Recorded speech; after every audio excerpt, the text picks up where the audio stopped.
दलदल जो उसमें फंस जाए उसके लिए भयानक मौत, लेकिन उन पांचों को तो वो दलदल खुद अपने पास खींच लाई मौत बनकर। दिसंबर की वह ठिठुरती रात, बारिश की बूंदा बूंदी और रह रह कर गरज उठती बिजली जिस्म में कंपकपी से पैदा कर रही थी। घरघोर अंधकार में साए साए करते पेड़ों की आवाज जहाँ रोकटे खड़े कर रही थी। जल्दी करो चेंटो, दोबारा बाहर निकालो। ये किसी अकेले की बस का रोक नहीं है रोहन, हम पांचों को ही मशक्कत करनी पड़ेगी। मेरी हिम्मत नहीं होगी डैडी, आई एम सॉरी। चेंटो, बाली, रोहन, तुम आओ। डिक्की में ठूंस कर रखे बोरे को बाहर निकाला गया। इसे मारने में इतनी तकलीफ नहीं हुई जितनी इसकी लाश को ठिकाने लगाने में हो रही है। पहले से ही खुदे पड़े गड्ढे में फेंक दिया गया बोरे को, फिर मिट्टी से भर दिया गया उस गड्ढे को। तूफान का सीना चीरती हिचकोले लेती हुई कार वापस लौट पड़ी। शुक्र है सब काम आसानी से निपट गया। डीडी ठीक कर रहा है बाली। अभी नहीं बाली, अभी से ऐसा मत सोचो। अपने ख्याल से भले ही अपना काम हमने आसानी से निपटा लिया हो, पता बाद में चलेगा। और अगले दिन सुबह ही उनकी समस्त सावधानी की पोल खुल गई। डीडी डीडी, लो बाली भी आ गया। वो लिफाफा कहाँ है बाली, जो आज सुबह आंख खुलते ही तुम्हें मिला होगा? क्या मतलब? क्या तुम सबको भी? बाली ने भी लिफाफे में से निकाली तस्वीरें मेज पर डाल दी। हमारी लाख सावधानी के बाद भी हमारे एक एक पल की तस्वीरें खींची जाती रही डीडी। और कल रात तुम कह रहे थे कि सब काम आसानी से निपट गया। देखा, किसी की इस हरकत की तो सपने में भी उम्मीद नहीं थी मुझे। कल रात रह रहकर बिजली चमकी रही थी, उसी दौरान ये तस्वीरें खींची गई होगी। इस बहस में पढ़ने से अब कोई फायदा नहीं, सोचना यह है कि उसका अगला कदम क्या होगा। चेंटी तेजी से साथ बोला। ब्लैकमेलिंग? निश्चिंत ब्लैकमेल करेगा वो हमें। पुलिस के हवाले करना होता तो तस्वीरें यहाँ नहीं बेचता, वहीं बेचता। कुछ सोचती हुई अनु के मुंह से एकाएक निकली। मेरे ख्याल से हम उससे बेकार ही डर रहे हैं। इन तस्वीरों में कहीं भी लाश नहीं दिखाई पड़ रही है, और जरूरी नहीं कि बोरे में लाश हो। आज रात को हमें फिर लाश वाली जगह खोदनी पड़ेगी, यानी कब्र। मेरे ख्याल से हमें लाश वहां नहीं मिलने वाली, लेकिन कब्र तो पहले ही खोद पड़ी थी। वो लाश उसने अपने कब्जे में कर ली है, जो अगर पुलिस के पास पहुंच जाए तो हम पांचों के गर्दन में फंदे कस जाएंगे। हमारे लिए ये गंभीर स्थिति पैदा हो गई है डीडी, लेकिन फिलहाल यहां से चलो। और कार की ड्राइविंग सीट की ओर बढ़ता हुआ चिंटा बुरी तरह से चौंक पड़ा। वाह, ये लिफाफा कहां से आया यहाँ? क्या लिखा है चेंटे? पढ़ से जोर से। पत्र पढ़ते हुए चेंटे के माथे पर पसीने की बूंदें चुचुहाने लगी।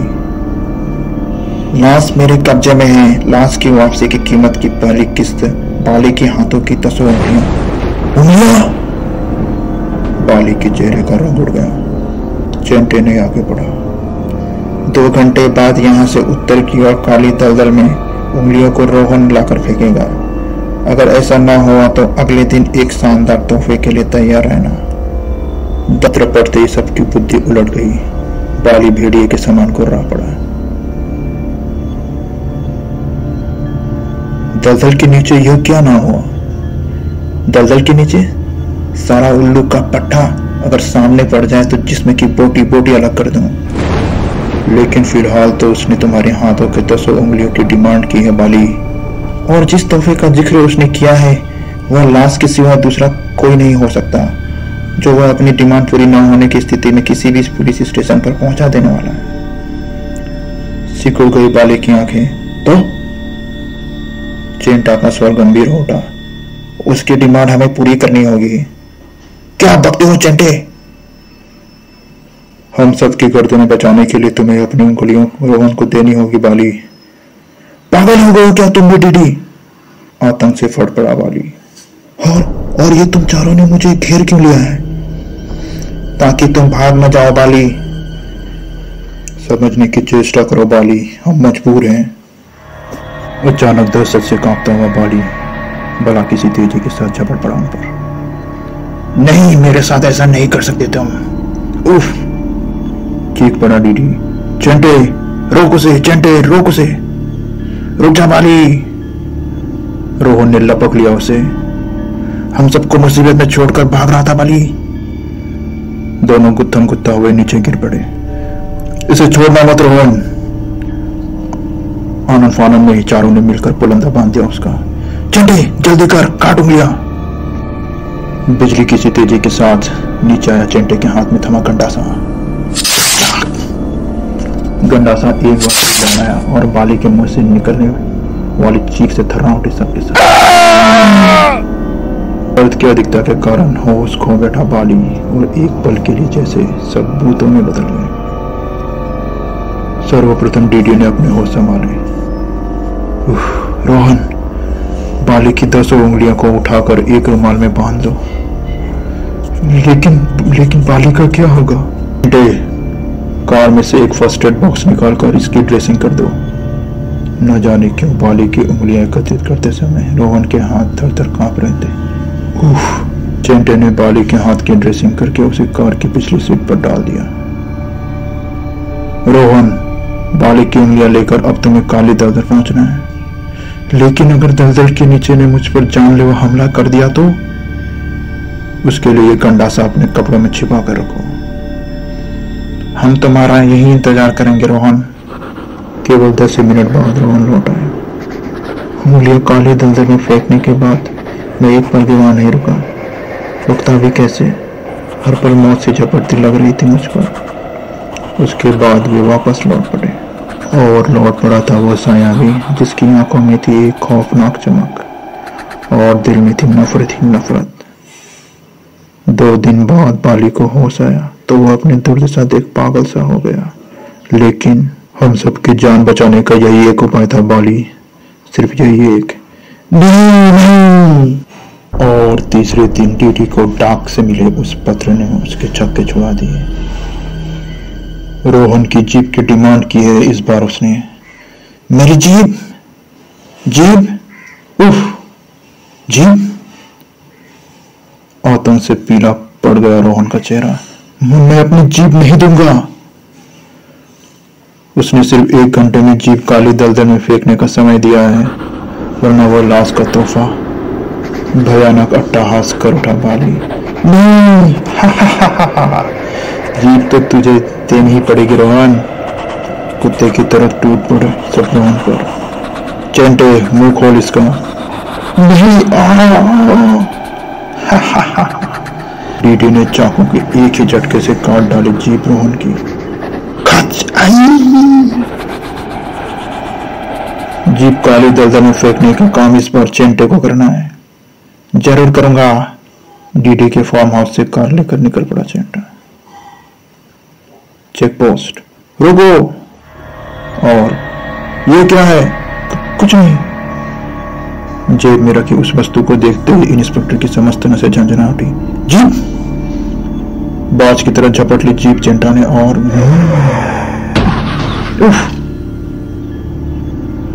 आंधी तूफान की तरह दौड़ाता चला गया चिंटा कार को। इंस्पेक्टर ने जीप पीछे लगा दिया। उबड़ खबड़ पगडंडी पर कई कई फुट उछलती कार काली दलदल की ओर बढ़ रही थी। ये मुसीबत भी अभी टूटनी थी। एक धचके से रुक गई कार। काली दलदल। जीप लेकर जल्दी से काली दलदल की ओर बढ़ा चिंटा। जीप को काली दलदल में उछाल फेंका उसने और अचानक उछल पड़ा वो। दलदल में एकाएक फूटने लगी है बुलबुलें। क्या है दलदल के नीचे? इसी पल थर्रा उठा हुआ। उफ, यह क्या? रोंगटे खड़े हो गए उसके। मुंह से निकली भयानक बकार जिसमें पसीना से लथपथ वो सुहावास खराब इंच भर तक न हिल सका चिंटा। भयानक तही ऐसे निकली थी दलदल के नीचे से। ऊपर से पुलिस दस्ता निरंतर आगे बढ़ रहा था। सड़क से उतरकर कार के टायरों का निशाना जो इधर ही जा रहा है। अब इधर। साहब, वो खड़ी है कार। ओ, वो कहां गया? उफ। इसी पल पूरी तरह से उछल पड़ा इंस्पेक्टर। ओह! इंस्पेक्टर के देखते ही देखता चेंटा पूरा का पूरा दलदल में समा गया। ये मरने के लिए भागा था क्या मेरे पंजे से बचकर? काली दलदल में धंसने के बाद तो हाथी का लाश का भी पता नहीं चलता, पर वो जीप किसकी थी उसके जेब में? उधर चेंटे का इंतजार करते डीडी, बाली और अनु के होश उड़े जा रहे थे। ये चिंटा अभी तक लौटा क्यों नहीं? सुबह के 5 बज गए, लौट आना चाहिए था उसे अब तक। रोहन को होश आया, अभी बेहोश है। अरे पुलिस आ रही है डीडी। पुलिस पुलिस पुलिस का सामना किया डीडी और अनु ने। तुम्हारा कोई हितैषी जो तुम्हारी कार लेकर गया था अब काली दलदल के नीचे समा चुका है। क्या चेंटा मर गया? नो, मुझे केवल ये पता करना है कि वो जीप किसकी थी जो दलदल में समाने के पूर्व उसके जेब में थी। जी जी। उनके फक पड़ते चेहरे इंस्पेक्टर की निगाह में आने से बच न सके। इंस्पेक्टर के जाने के बाद अगर इंस्पेक्टर फार्म हाउस की तलाशी लेने लगता तो उसे मेरी उंगलियां भी कटी मिलती और रोहन की जीप भी, और हम कभी ये न बता पाते कि ये हादसे क्यों हुए हमारे साथ। डीडी, मेरे दिमाग में एक विचार अभी कौंधा है। कहो अनु। कहीं ऐसा तो नहीं कि जिस लाश से हम इतना डरे हुए हैं वह भी काली दलदल के गहराइयों में समा गई हुई हो? इससे पहले कि वह अज्ञात ब्लैकमेलर अगला पत्र भेजे, क्यों ना हम काली दलदल जाकर कुछ ऐसे सबूत ढूंढें जिससे मेरी बात साबित हो सके और दलदल के नीचे का रहस्य खोल सके। अनु ठीक कर रही है डीडी, वरना उस हरामजादे का खतरा 24 घंटे हमारे सिर पर नंगी तलवार बनकर लटकता रहेगा। ओके, लेकिन रोहन, उसे भी मेरी तरफ परिस्थितियों से समझौता करना ही पड़ेगा। उसी शाम हमने भी उसकी हत्या के लिए बड़ा ही मनहूस दिन चुना था डीडी। मनहूस वह दिन नहीं अनु, बल्कि हमारे इरादे थे। तीनों एक स्थान पर पहुंच कर रुके। यह वह स्थान है जहां हमने लाश वाला बोरा दबाया था, लेकिन यहां से किसी बोरे के घसीटे जाने के निशान मिलने की उम्मीद मत करना अनु। जानती हूँ उस दिन बारिश का मौसम था, कोई भी निशान नहीं बचा रहा होगा। आगे बढ़ो। हवा साई साई करती चल रही थी काली दलदल के पास। ऐसा कोई सबूत नहीं मिल रहा जिससे साबित हो कि वह लाश इसी दलदल में है, और मैं सोच रहा हूँ कि आखिर चेंटा दलदल में कैसे पहुंच गया। अचानक एक तेज आवाज से तीनों बुरी तरह लड़खड़ा कर गिरे। ओह उफ, यह क्या था? ऐसा लगा जैसे जमीन के नीचे तेजी से कुछ निकल गया। डीडी, मुझे डर लग रहा है, यहाँ से चलो डीडी, प्लीज यहाँ से चलो।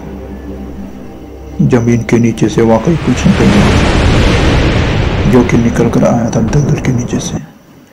फार्म हाउस में बिल्कुल अकेला था रोहन। जीप कट जाने से गुंगा हो गया था वो।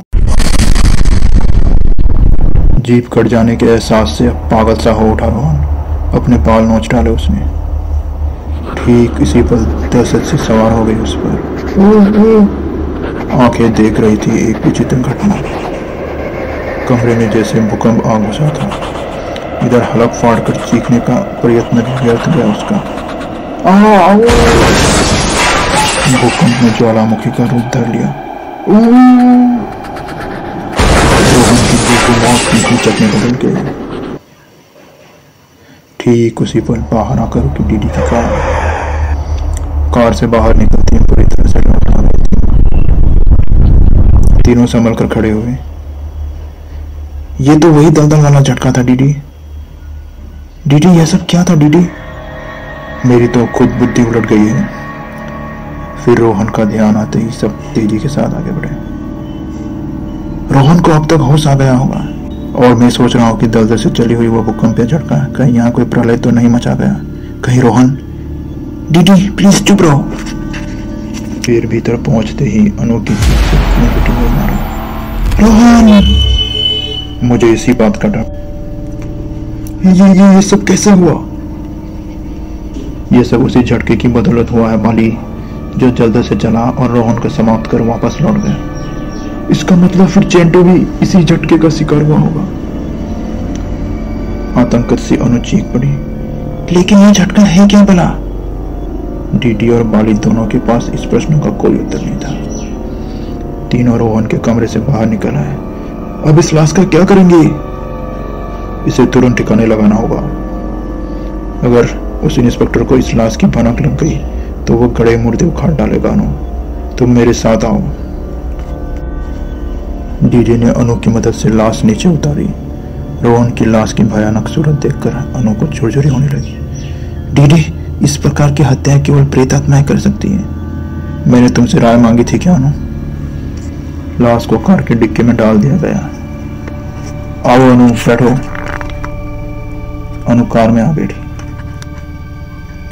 लाश को कहां ठिकाने लगाओगे डीडी? इस जगह से दूर कहीं भी।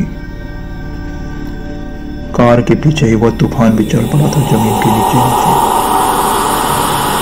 तूफान बढ़ रहा था अपनी पूरी तेजी के साथ। फिर अचानक ही एक झटके के साथ कार रुक गई। इसे क्या हुआ? पता नहीं, तुम बैठो, मैं देखता हूं। डीडी बोनट खोलकर इंजन की किसी गड़बड़ी का पता लगाने की चेष्टा कर रहा था। सब कुछ तो ठीक है। सब कुछ ठीक ही तो नहीं था। डीडी! कार से जमीन में खींची जाने लगा।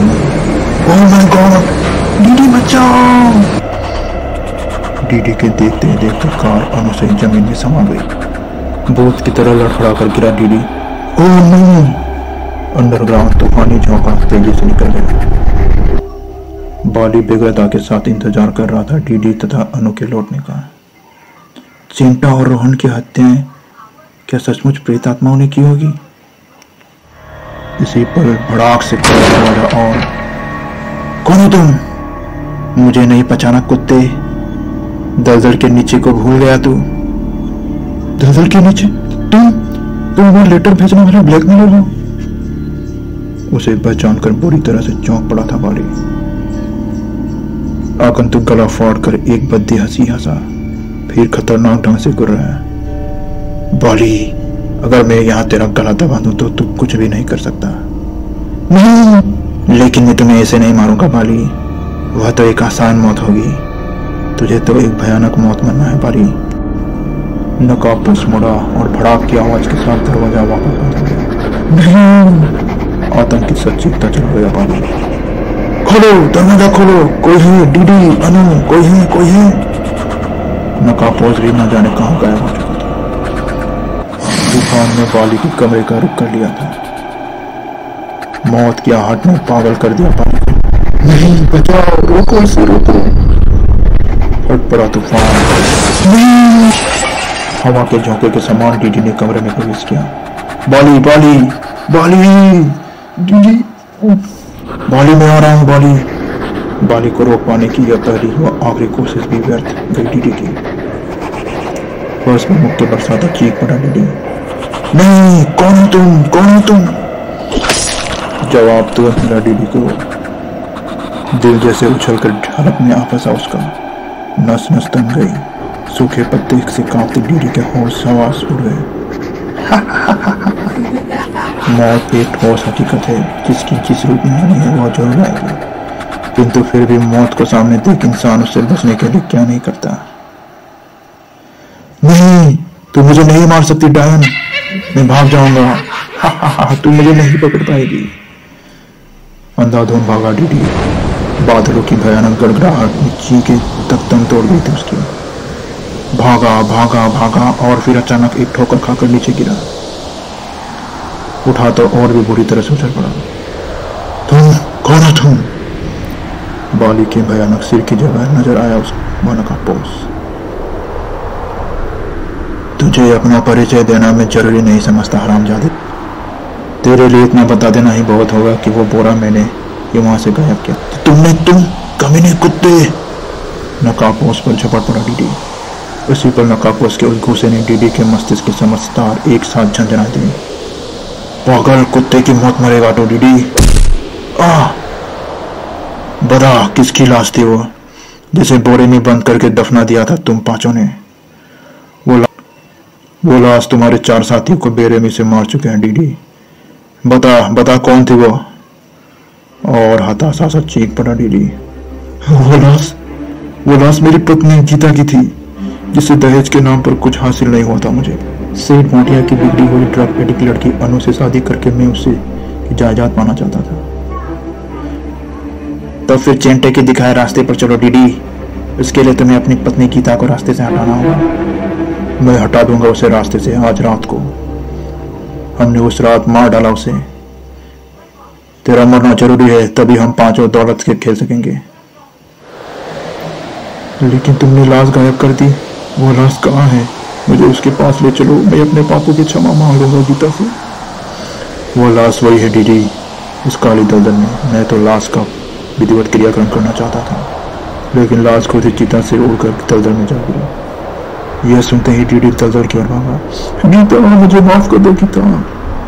इसी पर दलदल का सीना फट गया और गीता। डीडी एक झटके के साथ उछलकर दलदल में जा गया। गीता, मुझे क्षमा कर दो, मैं नहीं। दलदल निगल गई डीडी को। इधर नकाबपोश ने अपने चेहरे से नकाब हटाया। तो गीता, क्या तुम मेरी आवाज़ सुन रही हो? मुझे क्षमा कर देना गीता। उस रात तुमने मुझे फ़ोन किया था। इंस्पेक्टर, गीता बोल रही हूँ। मेरी जान खतरे में है, दरवाजा खोला जा रहा है, प्लीज़ जल्दी आइए। मैं आ रहा हूँ गीता जी, आपका एड्रेस। लेकिन शायद उसी वक्त हत्यारों ने दरवाज़ा तोड़ दिया और तुम मुझे एड्रेस न बता सकी। मैंने फ़ोन के बूते पर ही तुम्हारा पता तलाश किया और जब तुम्हारे फार्म हाउस में पहुंचा तो ओह, इस बोरे में शायद गीता की लाश है। मुझे पहुंचने में देर हो गई, लेकिन मैं उन हत्यारों को अपने ढंग से सजा देने का मन बना चुका था। लेकिन गीता उन दरिंदों को अपने हाथों से नहीं मार सका। इस बात का मुझे सदा अफसोस रहेगा गीता। तुम कहाँ हो गीता? लेकिन चारों ओर हवा की तीव्र साए साए के अलावा और कुछ भी सुनाई नहीं दिया था इंस्पेक्टर को। और उस साए साए में दलदल के नीचे से निकलकर दलदल की मौत यानी गीता की आत्मा अपना बदला लेने के पश्चात अब शांत होकर निकल चली थी।